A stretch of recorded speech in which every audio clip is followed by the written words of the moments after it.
Dr. Bob, and I'm here in Southern California, and I am right along what's called the San Andreas Fault in an area known for the Palmdale Bulge, which is an area where the San Andreas Fault actually offsets, and we see a displacement actually on the surface even, where you can recognize the fault that actually runs right along here in Southern California. Behind me, what you see is a very unique formation which tells us a lot about the events of the flood. You'll notice that the sediments are actually turned on each other and folded. Now, that can't happen unless the sediments are still soft.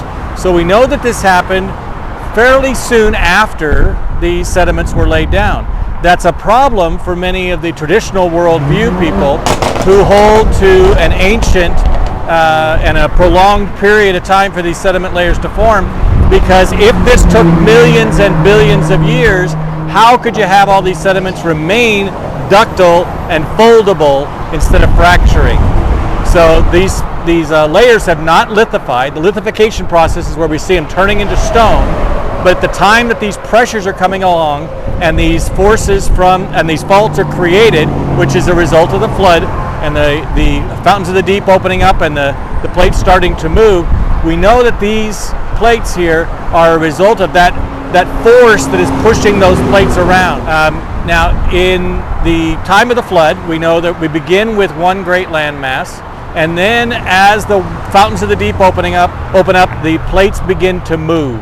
And so we see then during this period of time, that the Earth, almost a year long, when the surface of the Earth is covered by this water, what we know then is that's when we start to see these other forces at work, and we see the formation of Pangea, which you'll often see.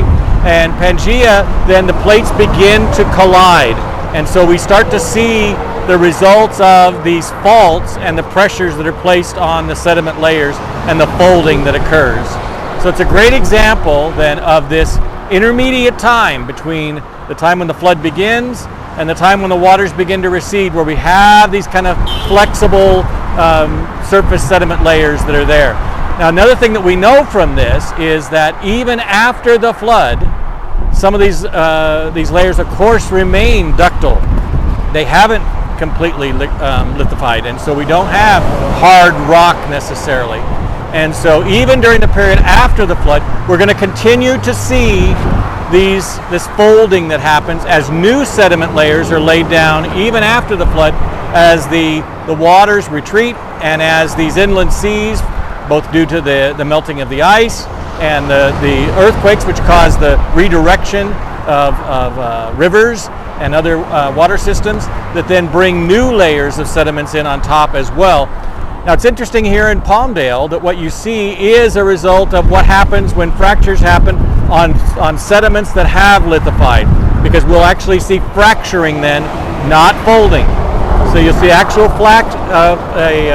these fault lines where the sediment layers are actually offset from one another, and we'll include some of those. So great opportunity to see what happens immediately after the flood, when the forces of these great plates moving begin to exert their forces and fold the sediments of the Earth. So until next time, it's Dr. Bob. I'm here in Southern California, and remember, it's okay to believe.